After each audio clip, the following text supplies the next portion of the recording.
Well, thank you, Dr. Akkus, or Mark as I know him. It's a pleasure to be here. I've been here before at conferences and been way too long, so it's great to be back. And I think this is a very interesting topic, course, to be presenting some of the ideas and projects I'm working on to you all. And I'm very interested in your questions that you may have. So make sure you keep the questions in mind and fire them off at the end when I'm done. Innovation is all the rage, basically. You hear it everywhere, but the problem with many of the innovation stories that you hear is that they're really based around individual projects, individual cases. But especially social innovation, I'm going to tell a lot about what it means, needs much larger scales than just the individual project. It's really about how to build stakeholder networks, networks of trust, how to sustain projects beyond the project stage, how to build capacity. So it's really about capacity building for innovation. And what I'm going to tell about today is I'm not going to give a theoretical presentation. I've done that before and it would just bore you probably to death here.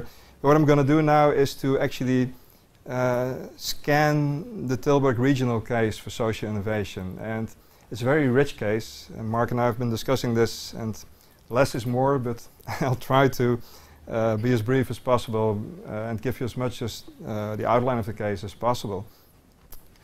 But because it's such a rich case, I think it could be very interesting for you people to apply your own theories, your own question sets, your own perspectives on this case. And I think it's not just a particular case, I think it stands for something bigger. So actually it's very interesting to see how this might or might not apply to, for example, the New Jersey regional development or any other country or state. But we'll get to that later. First, before I proceed, how many of you have heard of the term social innovation? Anybody volunteering to give a kind of definition for that? Who raised their hands just now? Anybody there? I'm not gonna fail you or anything. It's just because there's so many interpretations of social innovation. I'd just like to know, is there anybody who would want to give a definition? Yeah. It's a collective effort to get ideas to develop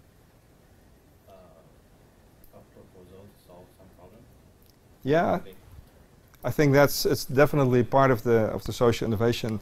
That's not the right one. It's definitely part of the definition of social innovation. I think social innovation very much deals with wicked problems, and those are problems that we all deal with. And I think in a globalizing society with all the environmental, social crises, it's only increasing. Issues around education, environmental problems, climate change, social problems, political problems. It's all very big problems that have very open-ended definitions of what the problem is, and also very open-ended solution spaces. There's not one solution for these kinds of problems. There's many different solutions. And another characteristic of wicked problems is that they deal with very large stakeholder networks. Nobody can solve an environmental problem just by themselves. It's not a particular project or a particular corporation or government that can solve them. You need to basically all get involved in solving them. So what social innovation is, because it's such a complex beast to tame, there's many definitions. I'm not going into all of these definitions, just a few from hundreds of definitions. But basically there's two classes of definitions. One focuses more on the social aspects, kind of related to what you were saying just now. Another focuses more on the economic aspects. How do you basically build new business models to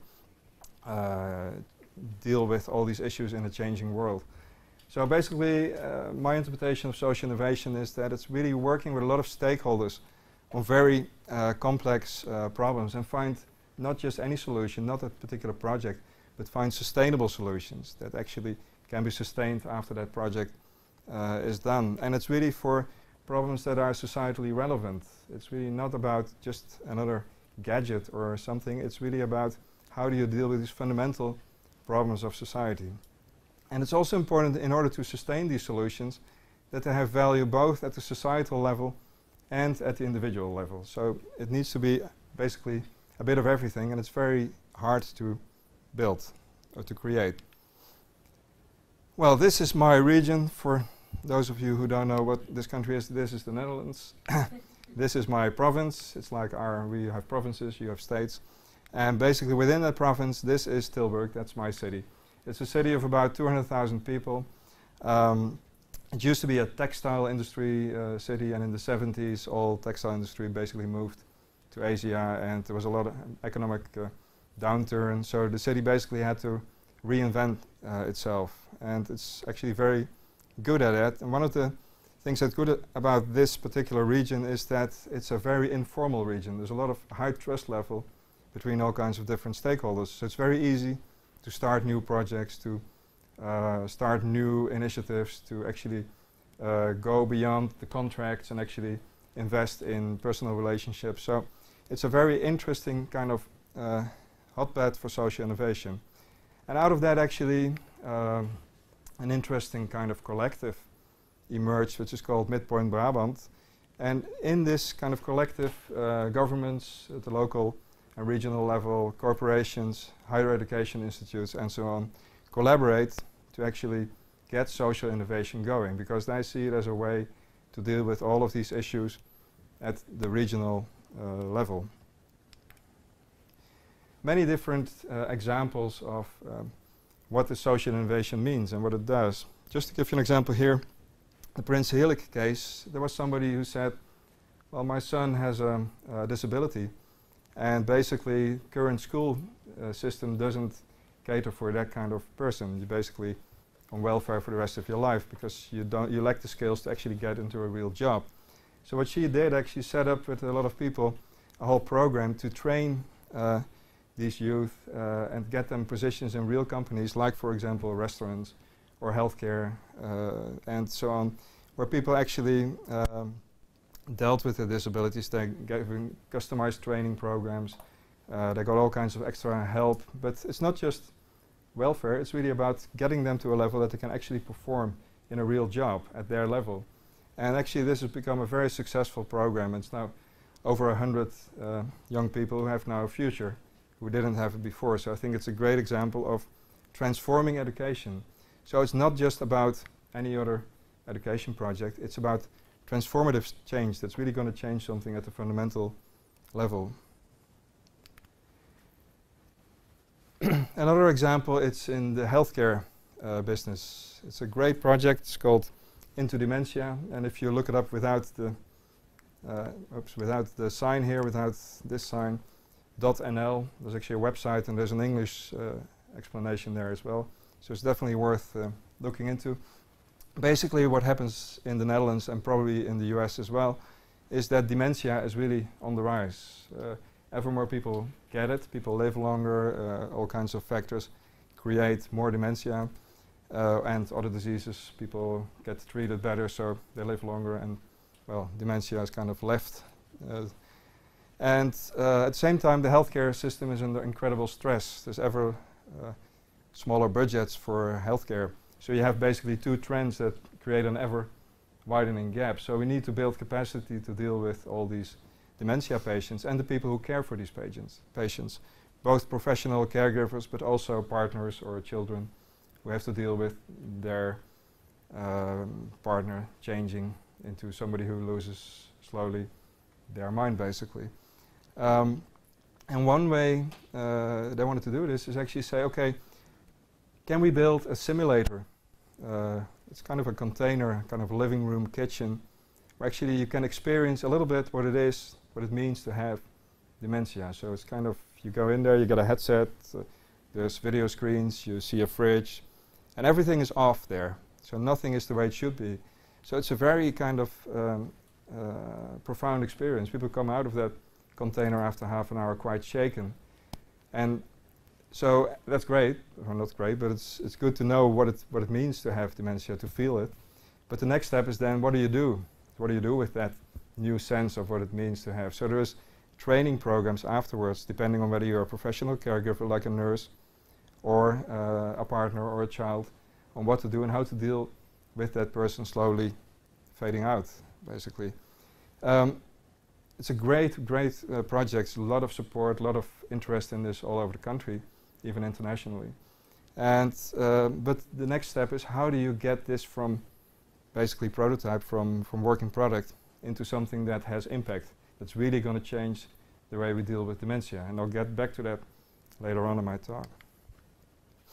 So I think one thing that's key to social innovation, I think this is really different from many other innovations, is these levels. So this social innovation process basically starts with having an idea, something like we work in a certain field and say, hey, this is really a fundamental problem. How are we going to deal with this? You go through the usual motions of proposals and maybe getting some project funding, and you have a great prototype. And that's all good.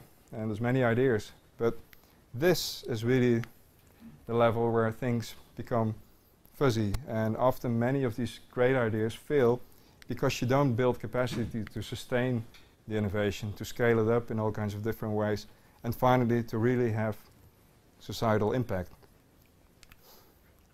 Well, been working on this with many people from many different perspectives on how to capture this social innovation capacity building problem. How can we deal with that? And this model, and I'm not going to go into detail here because I presented it in other occasions, this actually is something that we distilled from looking at different cases in social innovation from different domains, like the dementia case, like the youth care case. And basically this is kind of a structure that we see time and time again in these kinds of social innovation projects. So first of all, there's a core community of stakeholders who have that idea, who live that problem. In this case, this is about the dementia case, a big regional healthcare institution in the Tilburg region who deal with a lot of dementia patients. They got together with a consultancy that specializes in medical care, and they say, we have to build that simulator. But you don't do that because it's not your skills to actually build that simulator. That's not a skill that a typical care organization has. So they need a whole developer network of other stakeholders who can actually realize their vision, turn them into real products, get that container built basically. And also very important is to have, of course, the users of the innovation. The partners of patients, children of patients, professional caregivers, they're users of these innovations. And often forgotten, and I think this might tie in exactly with your course, it's the stakeholder network that basically embeds the user network.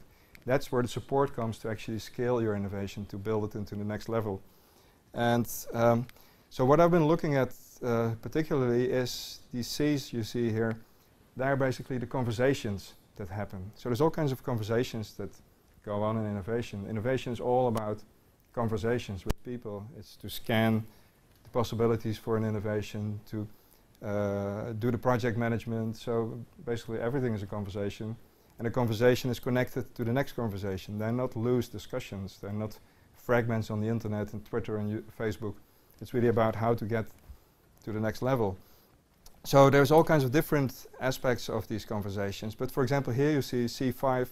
That's basically where the core community, the users and the developers meet. So this is really about living labs, about prototyping ideas, about testing, where do we go. These kinds of conversations are, for example, in the mass media. And in this particular case, on the dementia case, what happened is that there is a public broadcasting company in the Netherlands which actually specializes in senior citizens. So to them it's unfortunately a very important topic for their audience. So they're actually interested in monitoring this case. They actually, it was on national television. So it's a way to increase the audience, the possible user base of your case. Anyway, so what we try to do is actually get what we call collaboration patterns distilled from these cases. Because every case, of course, is different, but at the same time, there are lessons that can be learned, that can be reused in similar cases the next time. Well, because then you don't have to start from scratch, you don't have to reinvent the wheel, etc. And I'm not going to explain this complex looking model to you, so don't worry, you wouldn't have to deal with these kinds of things in real life. But basically what this is, and I think the message should be very clear, is that from looking at these particular cases, trying to distill the lessons learned, we actually came up with a pattern like this, which says, in this case, for example, how to connect the conversations of developing a particular innovation with the outside world, the possible users. And forget about the details. What's really important here is that there's all these concepts and all these relations between these concepts. You can say, for example, who's going to play in your particular innovation the developer role? What kind of community portal do you use? Who is going to, what stakeholders are you going to involve? So it's really a sense-making device. So this is not to be taken at face value. This is actually a trigger for conversations about where a particular new innovation is going to move into. Okay, now the next level.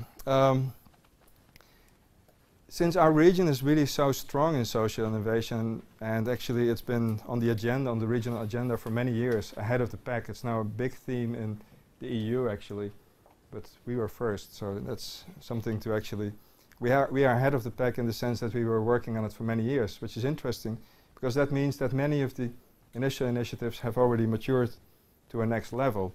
So actually what we did in December last year, there was a European Union Capital of Innovation award. So basically what they were looking for is ecosystems of innovation. Unfortunately we didn't win, but we did a great scan of what we have done in our region. And we're building on that particular study. And I'm going to show you many examples from this report in this particular talk. And we call it the Tilburg Way. And what's the Tilburg Way? The Tilburg Way is really that, as I said already, there's this high level of trust. People can easily, across organizational boundaries, get to talk to each other, governments, corporations, citizens. There's not huge kind of dividing lines. It's easy to get going on things. And lots of things happening creatively, but also in research and corporations and so on. So we try to get a sense of what is this ecosystem. Okay, part of this initiative was that in 2010 there was a regional strategic social innovation agenda was established by about 70 organizational stakeholders ranging from higher education to non-profits, corporations, municipalities. Basically, and the daily supervision of that agenda, making sure that actually it gets executed, there's a regional development board. And just to give you some idea of the kind of strategic goals that the region set itself in 2010, is one thing is that the region needs to be positioned as a region of social innovation, nationally, but also internationally. For example, the European Union is getting ever more interested in investing in regions rather than in countries, because the regional level is really the level where all kinds of developments really happen, because that's where you can easily get meet each other, you can build long-term connections and so on. Another strategic goal was to develop an open source development platform, knowledge and development platform. And basically that means, can we build capacity to share knowledge, to build knowledge on social innovation, and to get to the next level. To get an excellent residential climate for citizens and corporations. If you don't like to live there as a citizen, nobody as an expat is going to move there, because why would you want to go to Tilburg? I want to go to Amsterdam. That's what most people think probably in the US, but I can tell you, and Mark can agree there probably, that Tilburg is also nice.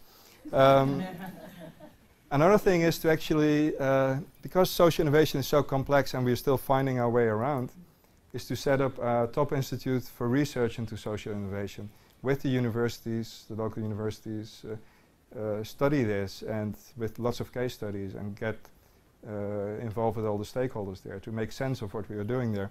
And finally, and I think this is also interesting in many countries, promoting government innovation. Government should not be in the way, but they should actually catalyze all these innovations. And one interesting example is that actually some people who were experts in domains were asked to actually come up with ideas for new laws, new bylaws, which were actually then adopted by the local Tilburg City Council. So instead of having the whole process reversed, actually they said, okay, what are good ideas, and we're going to turn that into law. And so that really helped to get things going.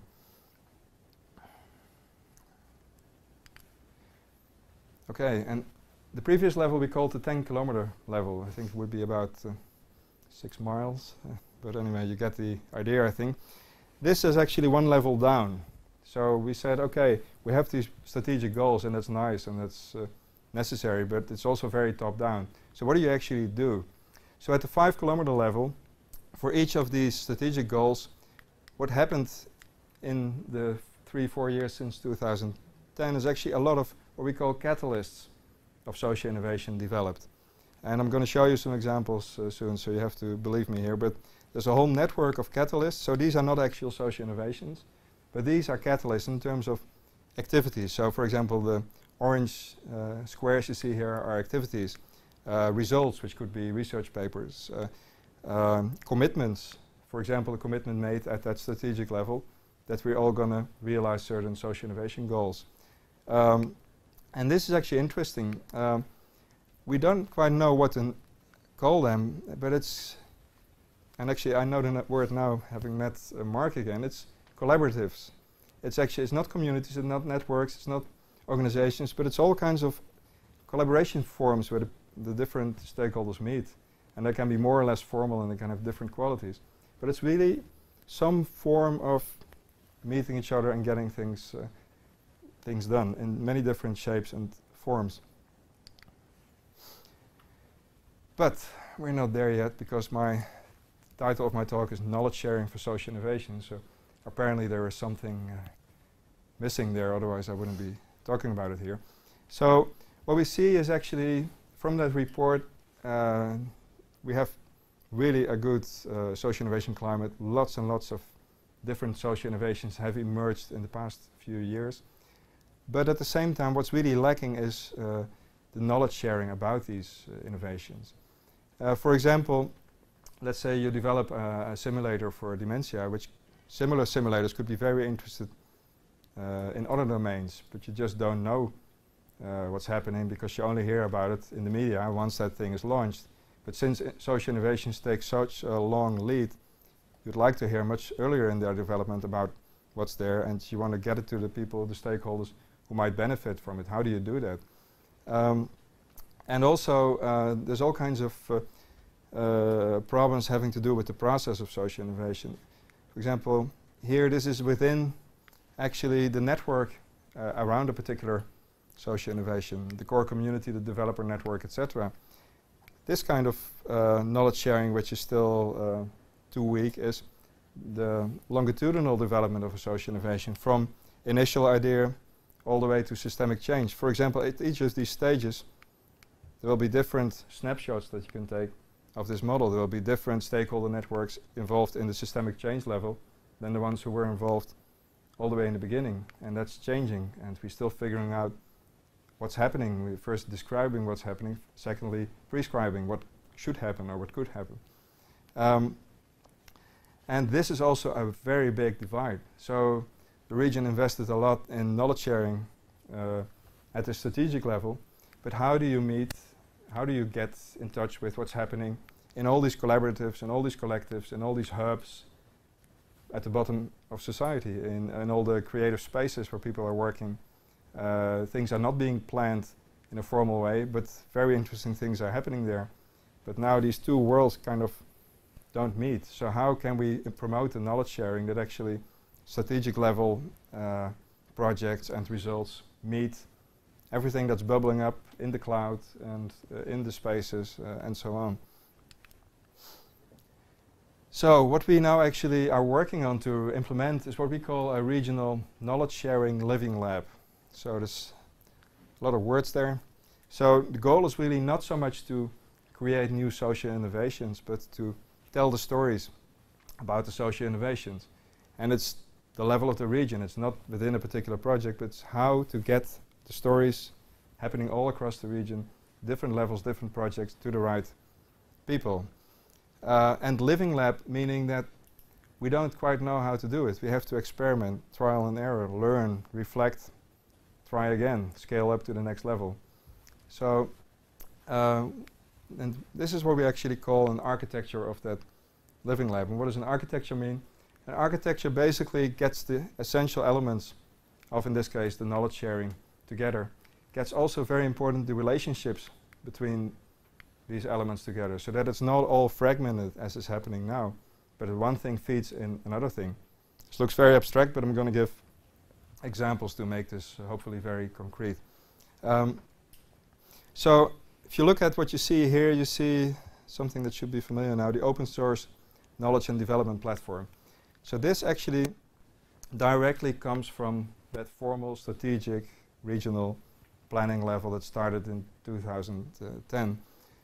For example, there is this organization, or this collaborative I already mentioned, where government and higher education institutes collaborate. And they invest in huge programs in that we say the region is specializing in. For example, leisure, care, logistics, aerospace and maintenance. Actually, Boeing International has a major Chinook helicopter training facility in our region. Actually, they train people, I think, also from the US with us in Tilburg. So it's one of the main pillars. So this is really about big projects and important, strategic, lots of people employed there. So you want to have a good grip on that as a government. There's also an instrument to actually accelerate new projects. Not too much red tape, but if there's a good idea, you often need that seed money to get going. So there's a whole program for that. And what I'm going to talk about now is more the knowledge sharing things that developed from here. For example, if you look here, it's called the Pathfinders. So what's the Pathfinders? This is a very interesting initiative which developed. Actually, they take people from many different organizations, from many different domains, from government, from corporations, and university, and so on. People who really at the middle management level, so who have a lot of connections. They actually do the work. They get a lot of the things going. And they've met regularly, I think, not sure how long, but for sure a year, where they met, built trust, worked together, dealt with cases together, which means that, of course, it's nice that you work on a particular case, but what really happens is that you get to know each other and that you get to trust one another, and that when you need somebody from a particular corporation or government, you can quickly get, and you're at the same level because you're all speaking the language of social innovation. So another one that developed is the Social Innovation Award Academy, and that's actually interesting.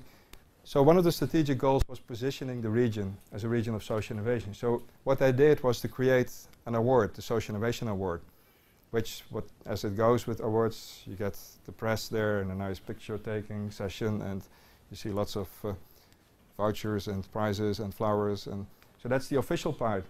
But what really happened that was actually unexpected is that the people in that, the winners, actually, one of the prizes was that I consulted with them on their cases to get it to the next level. And one of the instruments for that was to have regular lunch meetings in which we, in a very informal way, exchange lessons learned. But it really clicked, and we kept meeting even after the official award period was over. And after 4 years, we're still meeting regularly, and it's expanding with new winners.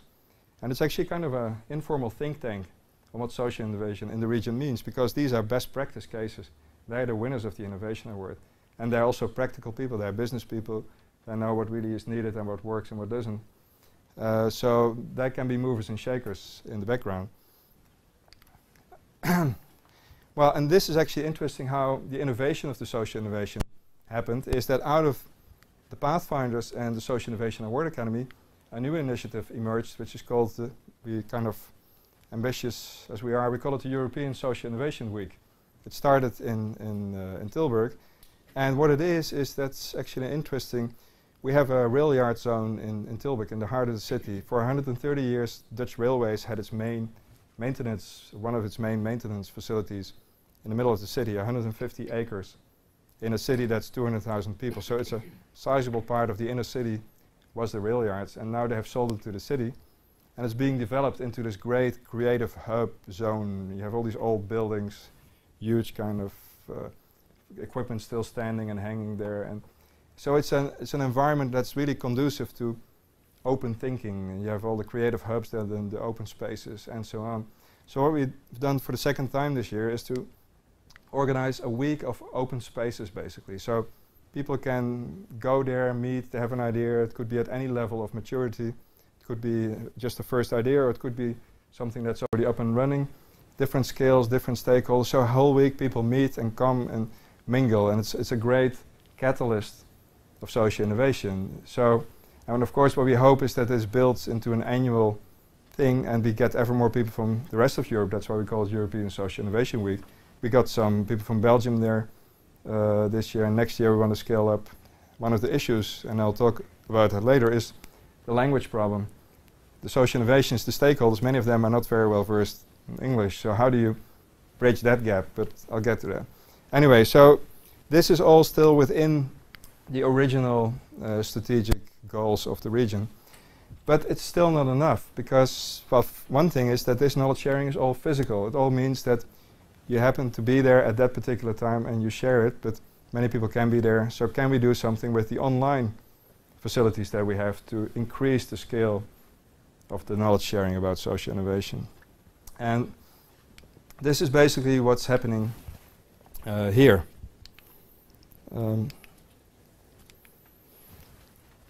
One part of that increasing the capacity for knowledge sharing about social innovation is what we call a storytelling architecture. As you know, I'm sure that's maybe part of courses here, storytelling is a very important instrument to get messages across from one community to another, because formal jargon-laden papers or documents, nobody can understand them, but academics often, and even that's not always the case. But how do you get these very complex lessons learned or to be learned across to other people? For example, in the case of the dementia simulator, there's lessons to be learned not just about the simulator itself, but also about how it was developed, about how to use it. And what normally happens in storytelling, it's the usual PR by communication departments. So they create kind of an organizational voice about what happened. So you get the general gist on, well, the simulator does this and that and that. But what you really want is to get the stories of the nurses, the stories of the patients or their partners. What did they do with that innovation? What did it mean for them? What's still lacking? What are ideas for improvements and changes to that social innovation? So we want to get a whole system of storytelling tools involved. And the tools, of course, first of all, the stakeholder websites. All these stakeholders, small and large, have something to say on their website. It's often scattered. Can we index that? Can we find it, what's actually being told? It's kind of the starting point what you have now. The social media, of course, are very important too. But what's the problem with social media? Well, the power is that they're everywhere, but the weakness of social media is that they're everywhere. They're scattered, they're fragmented. If you happen to miss a certain tweet, it's gone. So how can you actually get access to the conversations happening there that are that's relevant to you? But also very important, the physical meetings. There's so many meetings going on, so many workshops, so many brainstorms, but they're not recorded, they're not shared with other people. There's lots of very interesting material being developed there. Can we somehow draw that in the regional knowledge sharing process? And part of solving that problem is to work on a storytelling portal. One of the problems is that people can't find the stories. They're looking for them, but they don't know where to start. So you need some kind of a virtual portal as an index on all these stories. Well, to just give you some idea, it's by far not complete, but some idea of who is involved in this knowledge sharing. There's lots of different stakeholders, but for example, Tilburg is part of a network of European social innovation cities. So it's other cities or regions that really invest heavily in social innovation. And of course, there's many lessons to be learned there. Of course, there the language problem is a big one, especially in the EU, where there's not any form of common language.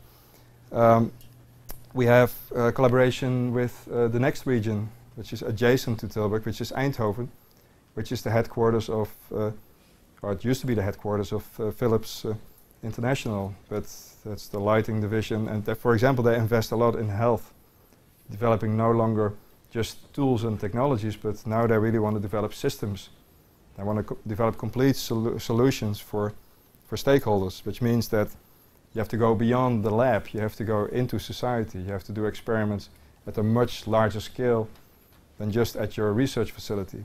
So there's lots of interesting connections there with our region that has a lot of basically a societal living lab with high-tech companies that want to have their new appliances tested in real-life settings. Midpoint Brabant, I already told you about this.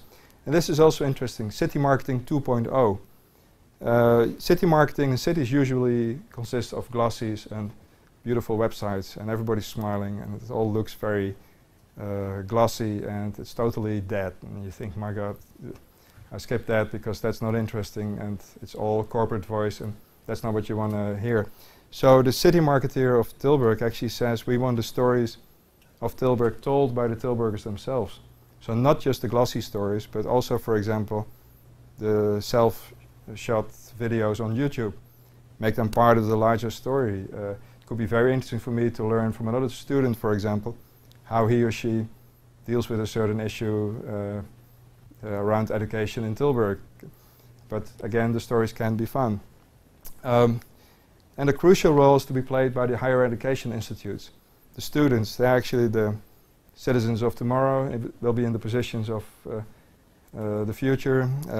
They have to do all kinds of assignments, research assignments, papers, and so on. But why always have these made-up cases that you have to hand your assignment on in? Why not have real cases and contribute with your research to something that's actually of relevance to the region, that becomes part of the larger story? So how to organize that? And I'll give you an example of that too. So let me just go on here.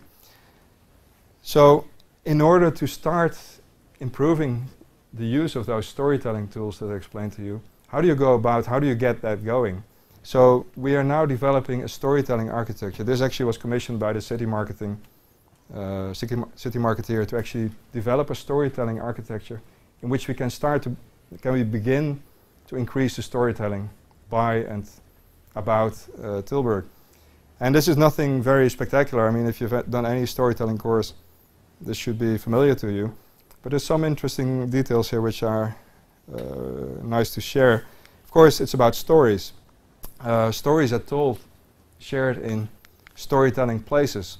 Traditionally, storytelling places would be a place like this, where I come from the Netherlands to share the story with you, which is great because there's direct interaction. You're all here. You can't actually at the moment be on your Facebook or whatever, so there's attention, which is at a premium.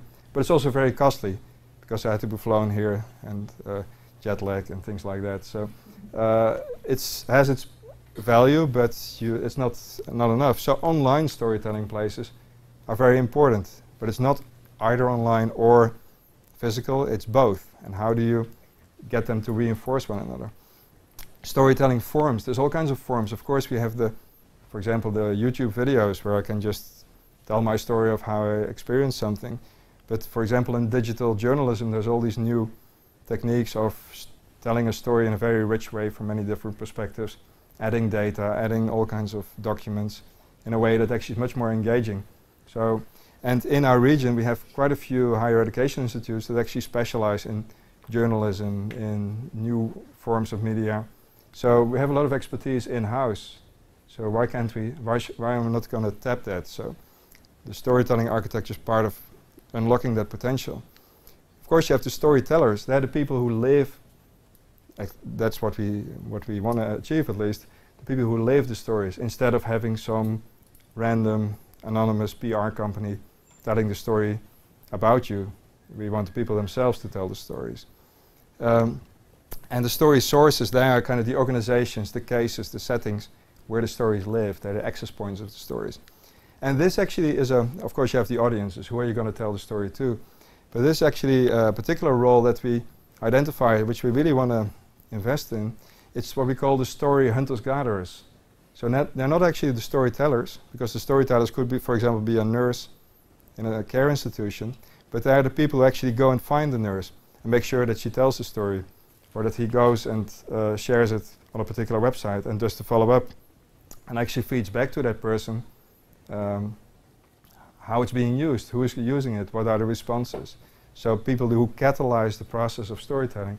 And that's really, really essential, because if you don't do that, it's just a nudging factor that you need, and often that's forgotten. So we are investing in that as well. So I'm going to show you a very little example of an experiment we did with this architecture, actually with Tilburg University. We did an experiment with the Tilburg University Language Center. So they got a very popular English program, both for Dutch students learning English, but also for international students who come to Tilburg to study and who want to improve their English as well. They have a big problem. They're running out of cases. They have such an incredible throughput of students and only a few lecturers there who all the time have to come up with new cases. And they're running dry. They want, whereas we have so many cases, but we don't have the capacity to get the stories told in English. That's why you don't know about Tilburg. If it had been there, you would have known what a wonderful place it is. So we have a mutual interest there. They need cases. We need people who can translate stories. It doesn't have to be at a very professional level, or at least can tell the stories, but at least to have an authentic voice. It's young people, often coming from different cultures. Look through their eyes, send them out to talk to the stakeholders, let them interview a doctor or a nurse, get those stories logged in, for example, the storytelling portal, and start using it, using then those stories, send them to stakeholders who might be of interest, might be interested in it, and so on. So what we did an experiment with several students from courses, business, let me see, presentation skills, and business students who wanted to know how to do business cases in English. And they actually went along, and the city marketeer came to introduce the case to those students. Different groups of students interviewed several stakeholders interested in social innovation. And here they did a plenary presentation, and the business students actually wrote reports also using social innovation theory. So here we have a first experiment, and what we found is actually an instantiation of that general pattern that I just showed you. That was kind of the root pattern. But if you look at, in this particular case, how do we build capacity with English students?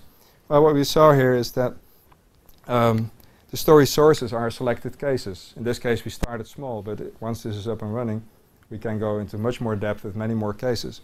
The story hunters-gatherers are like, for example, the city marketeers, several other organizations involved in social innovation, but also the lecturers and the students, because the students themselves are not going to tell all the stories. They're going out there in the real world, going to interview the nurses. What is your story? So they are story hunters-gatherers. Storytellers, well, first and foremost, it's the interviewees, the people being interviewed in the different cases, but also the presenting students, because of course they, when they do a plenary presentation, also tell a story. They do their interpretation of what they found, so that's also a storytelling happening there. Storytelling forms, in this case it was interviews and presentations, but of course what we really want to do is get into much more engaging forms, so we want to start collaborating with these higher education institutes specializing, for example, in journalism. Okay, the stories are about the experience of the stakeholders. What does that simulator mean to me as somebody caring for a partner with dementia? Can also be, in this case, analysis, the business students who analyze certain aspects of social innovation, what it meant from a business point of view. The storytelling places, interestingly, there's both online and physical. The physical storytelling places were the actual interviews and the plenary presentations. The online storytelling places, the YouTube, where you can actually post the videos, WordPress, the blog stories, and SlideShare for the presentation. Must say this has not been implemented yet, but what we did, the lecturers are very enthusiastic about this, so we plan to continue this particular case with the lessons learned. I mean, certain of the lessons learned are in this pattern. Some things failed in the original experiment, and in the patterns, this is going to be our next attempt at getting it right. And this means that patterns themselves grow over time. They become lived. People become owners of patterns. And so in this case, you're building bit by bit the capacity for storytelling. Okay, now my final bit I'm going to talk about here to increase the storytelling capacity of the region has to do with the public library, Tilburg Public Library. For Tilburg Public Library, I'm the project leader of the project called the KnowledgeCloud. And the idea is that public libraries, in their old role, basically are seen as dying or withering away. People say, well, why do we need books? We have e-books. There's Amazon out there. I've never been to a library in 5 years or 10 years, or depending on how old you are. And so we don't need them anymore. And what you see is that, for example, politicians then say, okay, there's a lot of money going there, we can cut it. But the real role of libraries is not to be providers of books. It's that they're trusted third spaces. Everybody trusts a library. They're basically the heart of the community, of the local community. They help people to actually get access to knowledge. Not the jargon knowledge or the elite knowledge like in universities, but also the ordinary citizens can get introduced to knowledge and access to knowledge there. So you're basically throwing that all away. They're rooted in society. They have access to all kinds of different stakeholders. So if you see that as a capacity, and also that librarians, people say, well, librarians, what do? They put books on shelves and they catalog books, and well, who needs that? Well, we need that a lot. Social media are not everything. I mean, I live on social media. I mean, my consultancy is about social media, but how to use it effectively. I mean, I need Twitter. I'm on it all the time. Facebook, mail, whatever. But it's not enough. If you want to collaborate, if you want to innovate, you need to collaborate with large numbers of stakeholders over prolonged periods of time. Get follow-up, get things done, get things organized, get things indexed. Because otherwise you get exactly what I've been telling you the whole talk now, is that things happen all over the place and you lose all that efficiency and opportunities for getting things better. So there's an enormous amount of skills in libraries, but you have to direct them in a different way. And that's what we're trying to do in the KnowledgeCloud project. So basically, starting point for the project is that the internet is great. It gives us all these opportunities to learn and to share knowledge, to share information. But that's not the same as knowledge, because knowledge is really applying information to your needs as an individual, as a person, or as an organization or community, or maybe even as a region, if you deal with very complex issues. So how do you go to provide context to information, to the issues that are relevant to a region? So basically what we try to do in the KnowledgeCloud is to say, okay, there's this whole network of themes, of issues in a region that are very relevant to that region.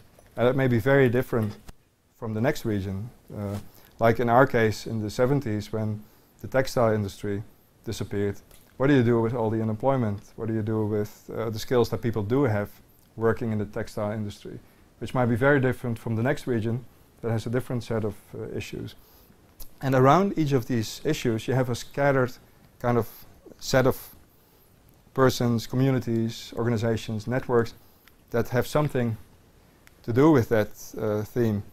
For example, now in Tilburg, urban farming is very hot. I mean, it's really a global kind of phenomenon. How do you get people to go local with food production instead of hauling stuff from all over the world with all the problems that that creates?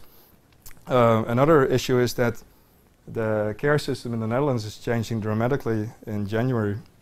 The youth care, elderly care and home care used to be organized at the national government level. The funding was national government level. Now it's going to be devolved to the municipalities, which creates an enormous amount of problems because it's in a year's time, suddenly you have to change a national healthcare system. And suddenly each and every town has to do its own negotiations with all the care providers. The budgets are being cut by 30 to 50%. So it's just a giant mess. So now we have all these people who will be falling by the wayside. And people say, well, we can't let that happen. What do we do? So very interesting hotbed of issues for a regional knowledge network. So what the KnowledgeCloud is finding ways to share knowledge online, also using relevant sources from the internet for the issues that are prevalent in that region, developing new processes, library processes and roles. For example, community librarians. And this actually is an interesting cultural difference. I think in the US, basically librarians are already seen as community librarians. In the Netherlands, librarians have much more of an inward-looking role. They're much more involved with the books and the collections. But what we mean by community librarian is using those skills to no longer just index books, but to start indexing the conversations in the region. So for example, if a very interesting debate is being hosted somewhere, normally what happens is people go there and say, wow, that's great, that's a great idea. And after that it's gone. So what if you videotape those debates and not just put them online, because nobody's going to watch a 2-hour Vimeo debate. But what, as a community librarian, if you start indexing the discussions taking place in that debate, so for example, fragment from minute 34 to 37, which was about that and that theme, and this and this thing was suggested. And suddenly you index that and make it accessible to the knowledge groups around particular themes who can use it in their further innovations and ways of dealing with problems of the region. And finally, we're looking at different physical forms of catalyzing this knowledge sharing hosted by the municipality. And I'll show you an example soon. So what the KnowledgeCloud basically does is to create or support, facilitate two interlocking conversation dynamics. One is that, okay, the online world is great because it allows you to scale, to get the message out there to people who can't be there. You reach totally different audiences. But it's not enough, because if you really want to get people to act, for example, to develop an innovation, you need to meet physically. If you don't meet physically, it just stays in that cloud and it keeps kind of lingering in there. But if you meet face to face, you can say, okay, you're going to do this and you're going to do that, and we make it happen, and we meet 1 month from now this and this location. And then you use the online world to do the follow-up and the preparation of the next. So we want to get that cycle going. Another cycle is the idea that there's all these questions that individual persons have, like I want to develop my skills in whatever. But also the questions that the region has, how do we deal with the onslaught of healthcare problems that will happen January 1st? So big and small questions. Then you want to use the thinking capacity of stakeholders in that region to actually think your questions and problems through. What is the actual problem that you have? What are the possible solutions? Who has resources? Who is working on a particular project? Who has things that are already developed but could be used in a different way? And finally put that also in that action role. So it's basically a knowledge cycle, and this is kind of a cycle to get people to get their act together. Just to give you an example, a really great example, I was involved in this workshop and it was really fantastic. So given that this care system is changing in the Netherlands, the director of a local elderly care home said, well, all these people who from January 1st will no longer get care because they don't supposedly qualify anymore they're no longer in need of care, because that's what we now say altogether. But I don't buy that because I see these people are lonely and they need support. What are we going to do? So actually we had a physical, what we call knowledge workshop session, organized by the library. And because the library is that neutral third space, they can actually invite all kinds of different people that normally could not be invited if you are one of the interested stakeholders. If you are a care institution and you say to the local town hall, we're going to have a discussion on what we're going to do with the budgets from January 1st, they'll say, well, there's a conflict of interest there. But if a library says there's a pressing societal issue here, and we invite people from an elderly care home, from town hall, and so on, and our interest is to get the debate, the conversation going, that's a very different dynamic there. So anyway, what we did here is talk to these guys, and one of these guys had been a carpenter all his life, and the other guy worked at the rail yard. So they were very technical people, very skilled people, 85, 83, I think. So, and they were in that care home, and we thought, so what do you need? What would you like to do? So one thing that I really missed most, basically, was their man shed. They said, well, I'm here in this elderly care home, and I can play cards, and we have coffee, but we really would love to have our little shed back. But of course, it's not possible because you're in that home. So one of the ideas that emerged was to have kind of a residential man shed where people from the neighborhood can come in with their projects, because, for example, furniture making is very popular among young people, but we don't know how to do things anymore because we lost all those skills that previous generations had. So what if we could actually get a man shed in that elderly care center? People from the local area can come in with their projects, and these guys can give them all kinds of advice, and they have a real empowered role there, rather than just being old and nobody needs you anymore. Which is a clarification. Yeah. Question. Mm-hmm. Are you saying man shed? Yeah, that's the. Is that like a workshop with tools? And Yeah, I think. Do you maybe man cave, or what's the? Yeah. So it's that little shed where they have their tool, and I'm not. I don't want to go into the gender thing. This is what they said that they needed here. So, but it's really that shed where they could do their things that I can no longer. Tool shed. Yeah, right. Sorry. Yeah, that's a good question for clarification. So. Anyway, the shed. So can we have a kind of a local shed where they can actually help people with their projects? And this is a great idea. And then the director actually said, okay, that's great, and we will invite you back half a year from now and talk to you about what we did with your ideas. And then the people there said, and there was people in there varying from community arts to librarians to people, their caregivers, the professional caregivers, the people themselves, the stakeholders themselves. And then people said, but we want to continue now. We don't want to wait half a year. Besides, we don't have half a year because this change is looming of the system. So what we actually do now, besides having these physical formats, we're working on this digital platform, and we call it the KnowledgeCloud. And this actually is what we call a knowledge group, which was set up around that particular theme. So it's not owned by any particular organization.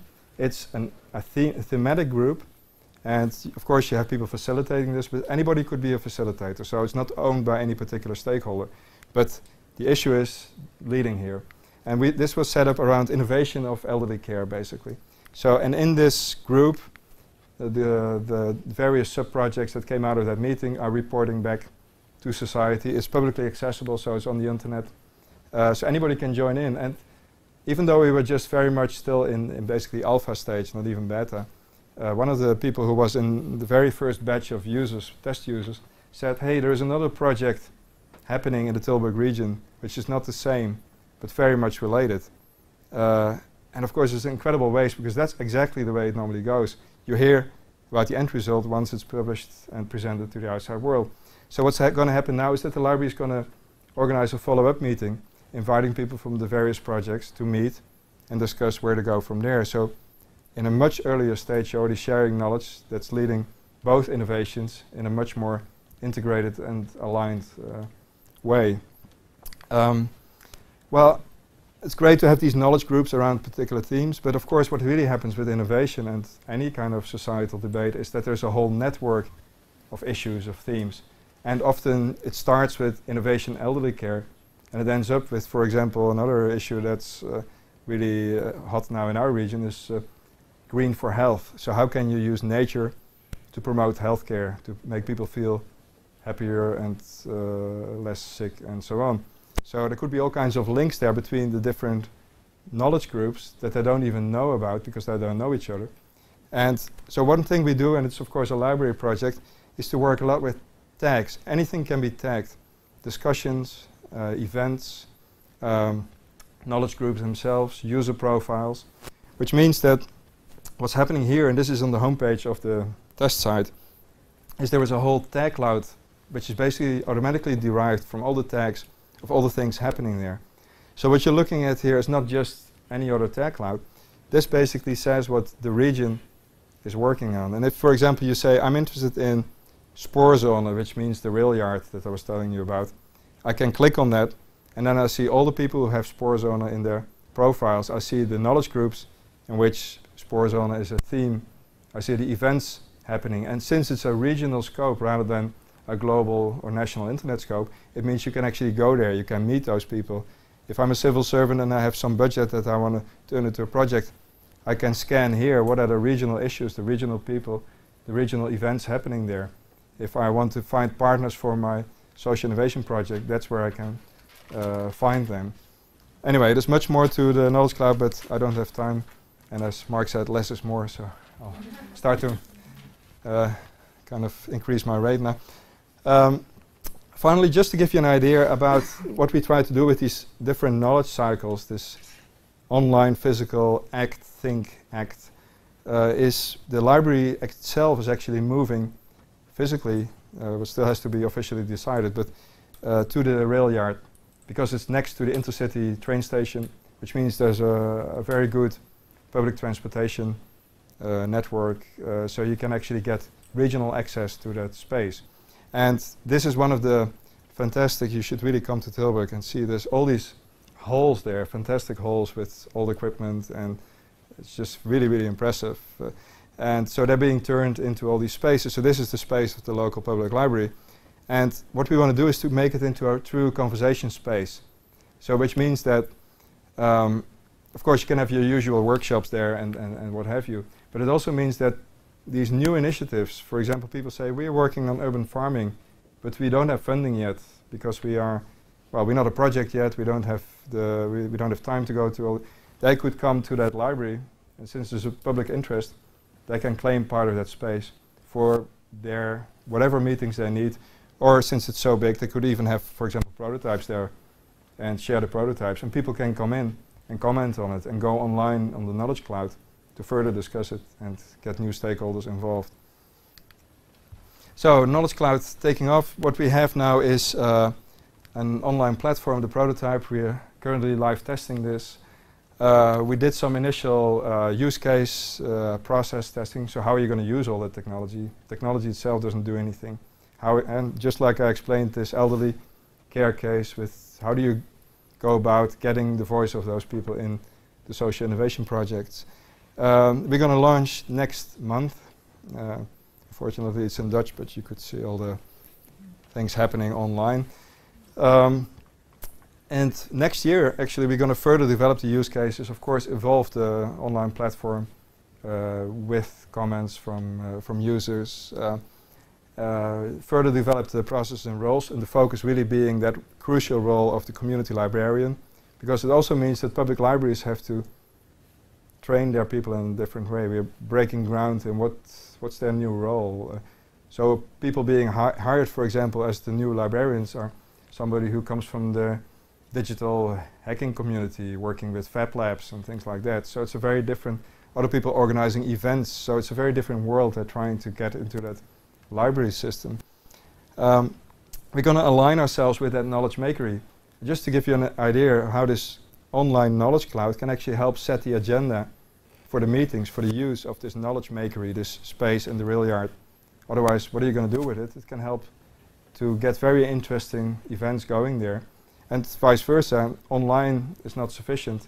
So through the knowledge makery, people can actually make commitments to do certain things, to go take the next step and get these projects going.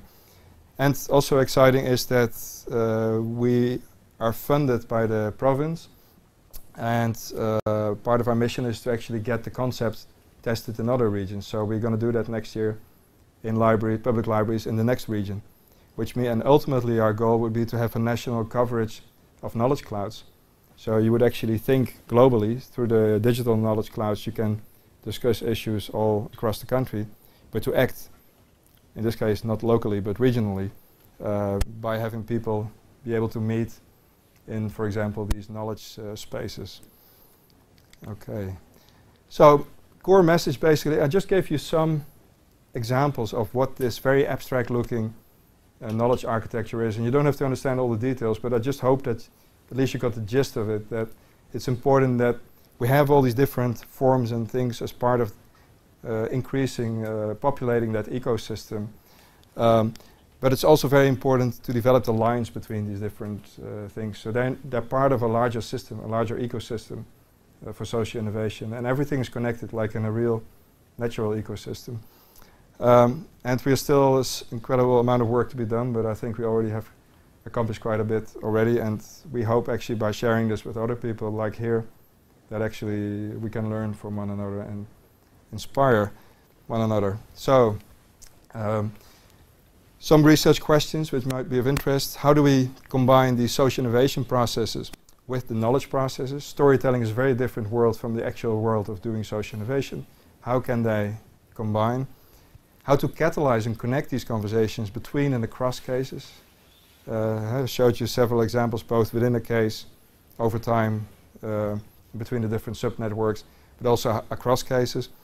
How do we scale these conversations? What does scaling mean? You don't want yet another top-down government structure deciding what scales. You want to capture the energy and the flow of what comes out of that ecosystem, but also helping it to go to the next level, get more impact, get tested in more cases, and so on.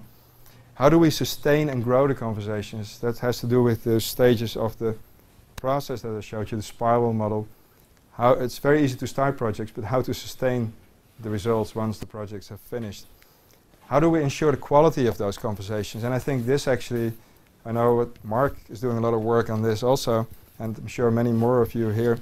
How do we ensure the quality of these conversations? I'm not talking about speed or that, but I'm talking about fundamental community values like inclusion, like legitimacy of what happens there. Does it really represent the voices of the people involved, etc. How do we create pattern languages? I showed you an example of a pattern, but how can we build them into real pattern languages that are cover the whole process of social innovation, and how can they connect to one another? How can you use these pattern languages? It's nice to build a pattern language. How are you actually going to use it in practice? And finally, what role can communication theory, like is being studied here in this very good school, play in help answering? We have so many questions, and my main goal was to show you the richness of this case, and it raises so many questions, so we can use all the help that we can get from you. So feel inspired, and I hope we get more English materials to actually use in your papers, but that will be for next time, I guess. So conclusion, social innovation is all about knowledge sharing. Conversations are at the core of everything dealing with innovations, definitely social innovations. And it's not enough to just have all these loose things, but there needs to be a framework, a light framework, an architecture to connect them and to help make the connections and grow from there. The pattern languages inform such architectures. And now to get back to, or to get to this course, just thought, what does this mean for CSR? I hadn't thought about it yet, but this of course is a great occasion to think a bit about it. So I think that corporations actually are key stakeholders in these multi-stakeholder networks around all of these cases. And also, especially this issue about quality of conversations. Of course, there's always a lot of debate about what is the role of corporations. On the one hand, they have power, which they can use for the good, but they might also use it not for the good. So how do you deal with it? How do you find the balance there? So how can corporations with their powers help to provide sustainable capacity for these networks, for these knowledge processes that happen at that regional level? So, and I think we don't have it in Holland, but I see it here. Well, that was just my final slide, I think. I thought what might be, how do I get from here? Let me see. Yeah. So, can you actually adopt a pattern? Because patterns need to come alive. So, just like you adopt a highway, well, technology. And so perhaps you can actually, instead of doing yet another project, adopt actually a pattern. Make sure that this pattern starts to grow, sustain itself, get connected to other patterns, and actually make sure that in this way you build capacity. And like the language center is now basically adopting the pattern around the role that language students can play, corporations could play roles in actually getting other patterns going, and so on. And finally, that's an open question, what could or would not New Jersey Regional Social Innovation Living Lab look like for knowledge sharing like this? So what are the issues here? I showed you some catalysts that are more generic and others that are very particular to our region. So which ones are reusable, which ones would be specific to New Jersey or the United States, and how could we distill real patterns that are meta patterns, patterns that are distilled from these individual regional patterns that actually turn it into a solid pattern language for social innovation. So that's my talk.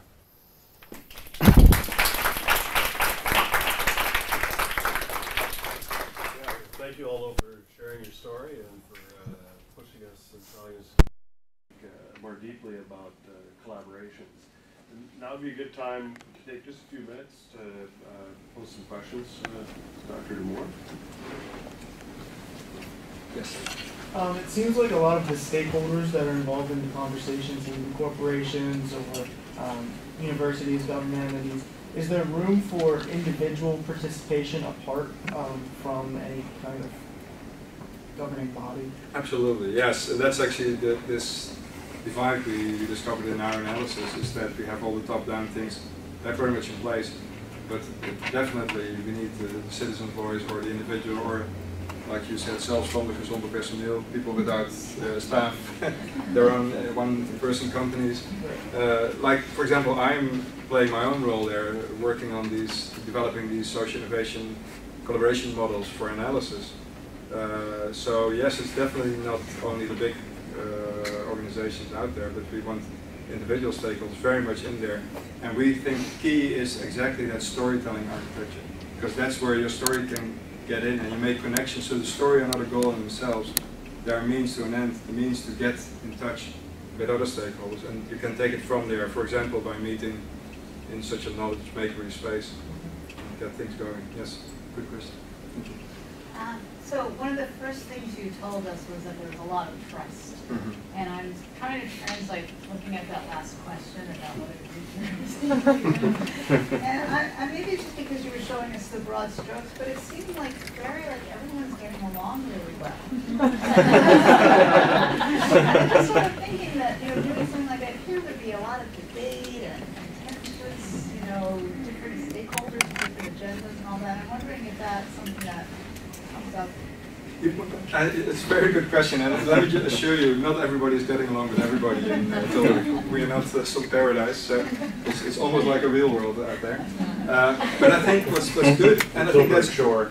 Sorry, the Tilburg shore. Absolutely, yeah.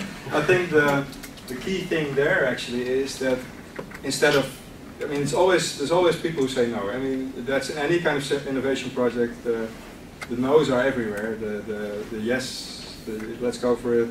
They're far and few between.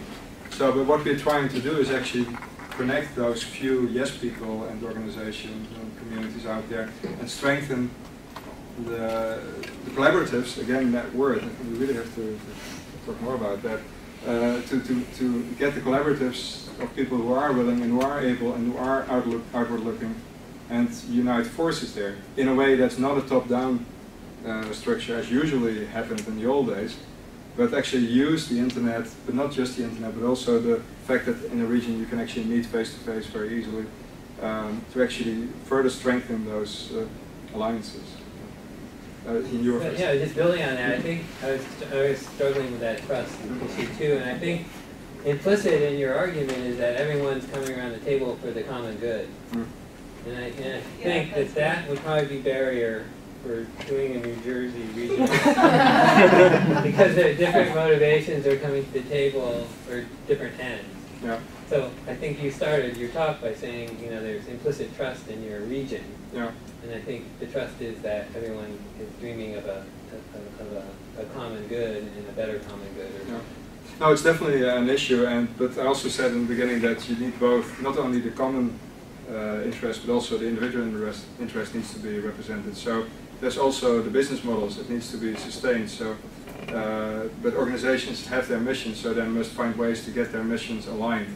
And so it's really looking for ways in which, and that has to do with the sustainability, scalability, impact, is that actually you do align interests. So the whole game is how do you align interests, and of course some regions have higher trust levels than others. And again, as I said, of course it's a simplification. Not everybody trusts everybody there, but generally there is quite a high. It's in the regional culture, but there's always, I think that's the key lesson. It's not to look for the big picture starting, but to find the small threads, and there in any region. I mean, I'm sure that also in this region there are things happening, there are collaboratives emerging at any skill level, and start from there and start to build the next connection. I think that's capacity building is about building these links between all these things happening. So it's one link at a time, building and then by having, and that's the interesting thing about the regional scope, since you can meet a lot with people that start to trust each other, and actually it's a precondition for building trust is that you do meet a lot. So yeah, it's a bit chicken and egg, but there is starting points, there is seeds in any region, and you start connecting from there, and then it can start scaling quite quickly, as we saw in our region. Question here. So you said you want like corporations to almost like buy in, donate some money towards the conversations that are happening, right?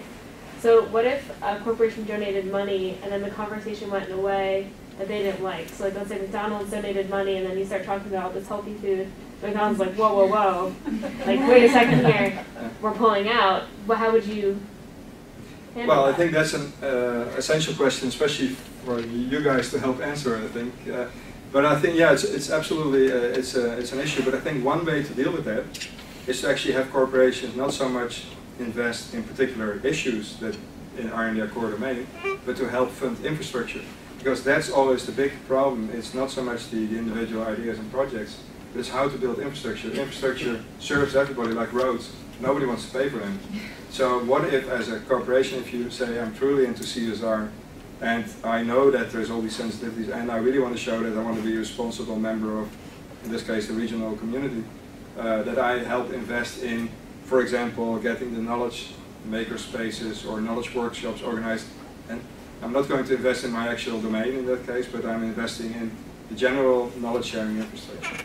That's part of, maybe it's not the full answer, but maybe it's a part of the answer. Part of it, yeah.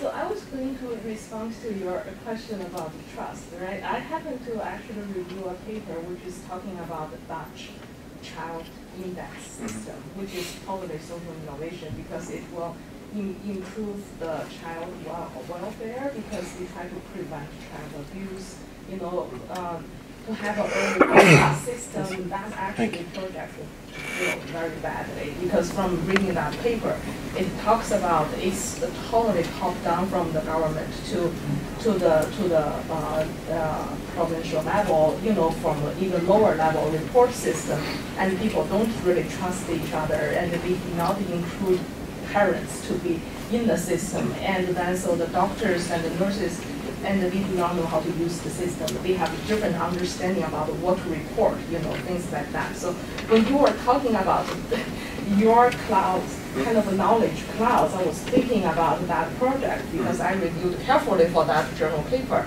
And then so I was thinking about, you know, how actually using your clouds, knowledge clouds, kind of this kind of idea to build a communication kind of a hub almost, right? And then so that project may not go so badly. And I'm not sure actually right now the project is right. So I'm just trying to have some comments. Yeah, that's very good comments. And actually one thing is one of the care projects happening in the region now is a living lab for dementia, which is not that simulator that I showed you, but it's another, and actually it's another collaborative, wow, that term is really good.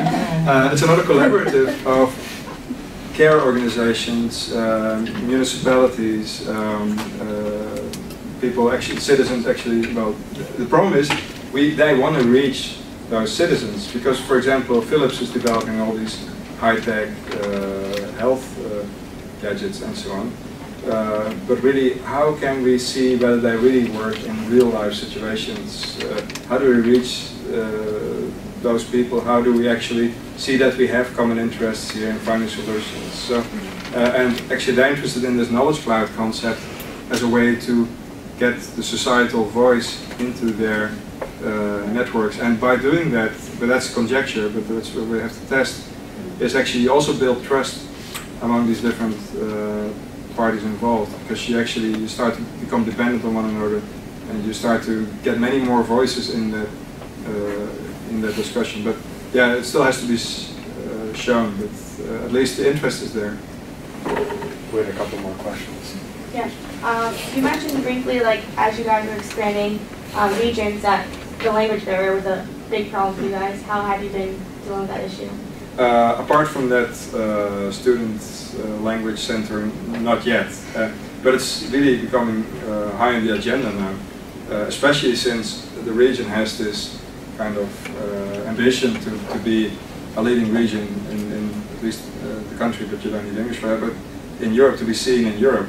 And possibly part of us not getting that award was the very reason that if reviewers were to look up what's there, it's all in Dutch and have no clue what it all means. So yes, but I'm sure it will be higher on the agenda now.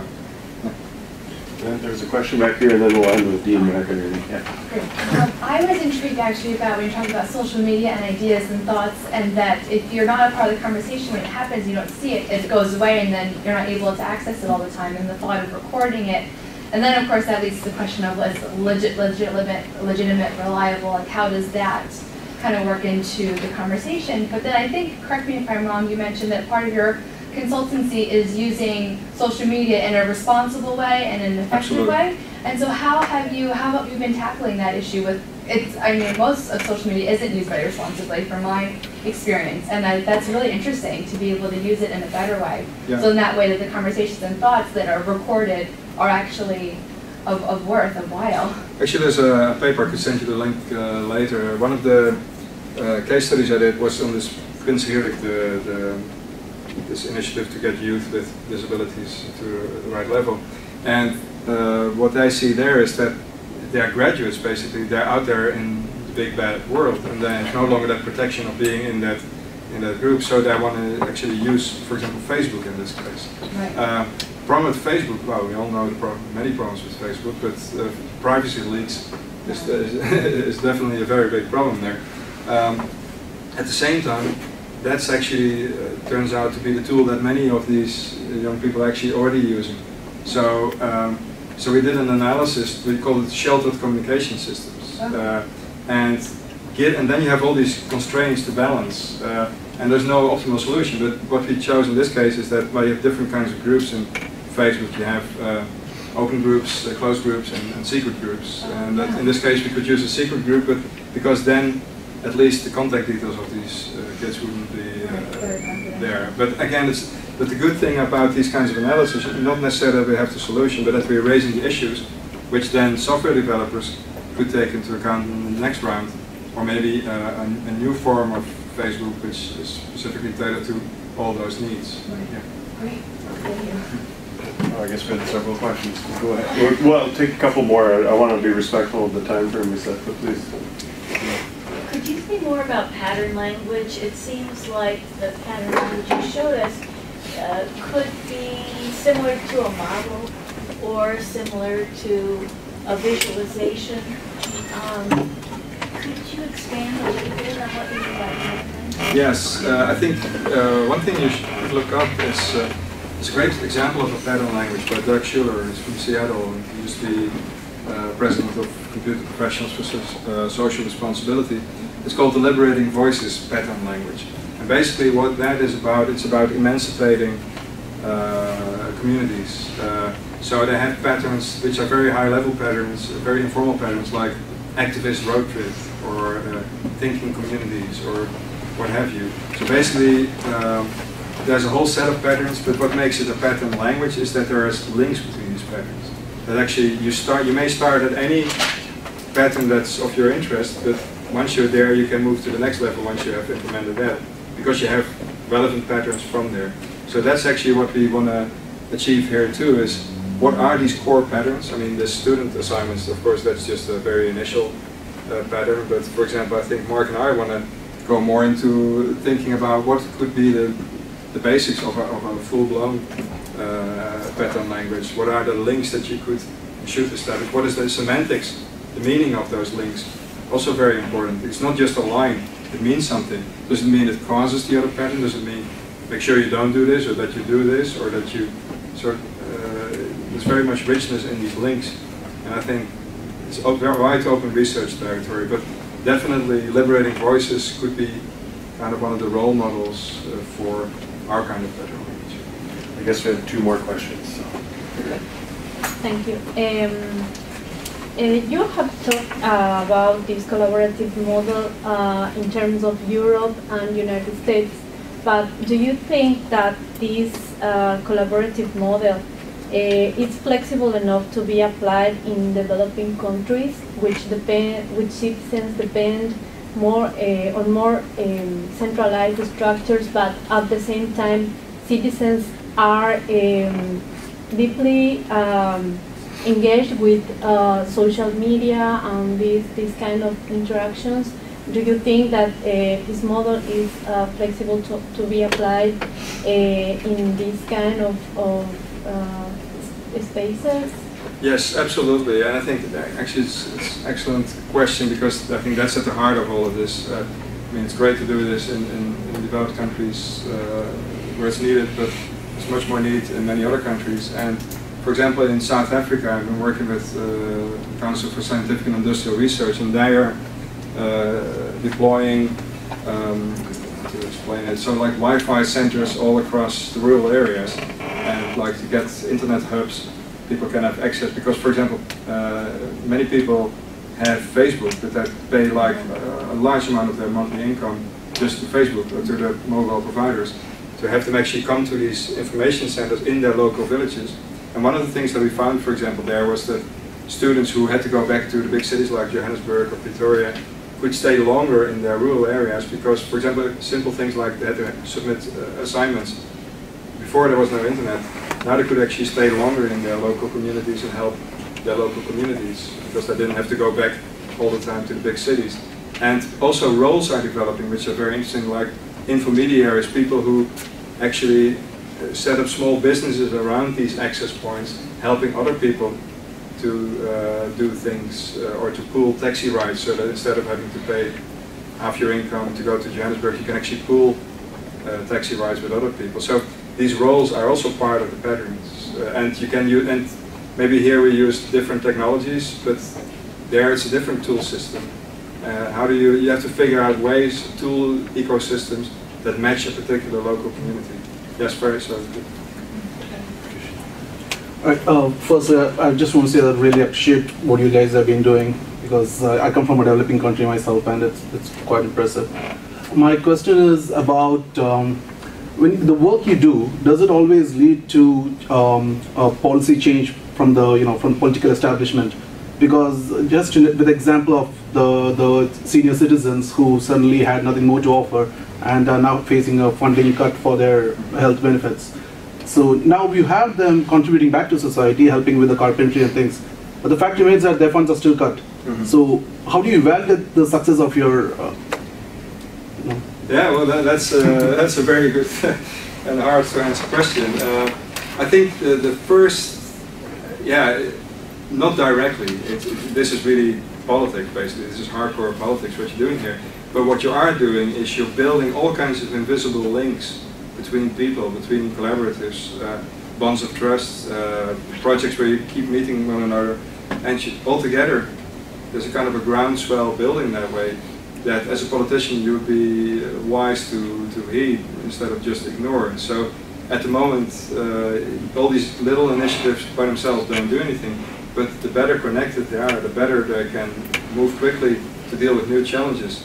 The more of a machine you get to actually build momentum and maybe at some level change some of the politics or put it in a different direction. And also the other way around, it's not always that all politicians are evil, but they're also at a loss how to deal with all of these huge wicked problems. They very much would like to be informed and participate. And actually it's interesting, obviously at the local level, that there are all these government innovation initiatives happening. So there's definitely a willingness to listen to people, but it's more how the problems are too big and too multifaceted, and where do we start, and you change this and then that falls down. So it's all about getting, basically what Doug Schuler, the one I was telling you about, the pattern languages, liberating voice, he calls it civic intelligence. How do you increase civic intelligence? And what we're trying to do here is part of that mission, to increase civic intelligence and then better inform politics. All right, and We did have just one last quick one here. I'm from Monmouth County, which is a little south of here. Instead of closing a textile factory, we closed a large army base. And what happened is a lot of the population went from working and living in the same area to commuting long distances to jobs. And I was wondering if you had to deal with a large commuting population in Tilburg after the textile factory closed, and if that posed any particular challenges? I think not. I think that's maybe particular to the Netherlands. It's a very small country, and it's very people don't move much. You could move very quickly, but I think in the US people travel far larger distance to get to work and school and so on.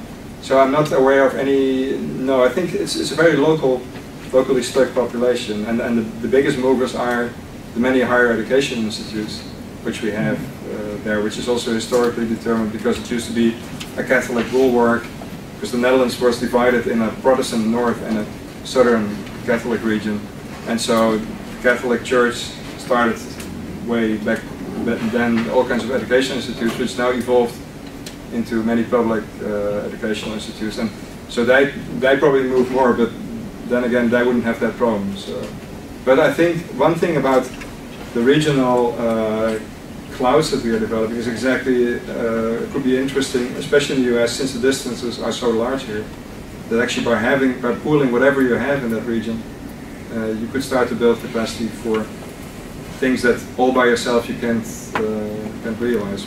Maybe creating new forms of business in the region rather than people having to go far away. That's all I can say. Well, thank you once again for your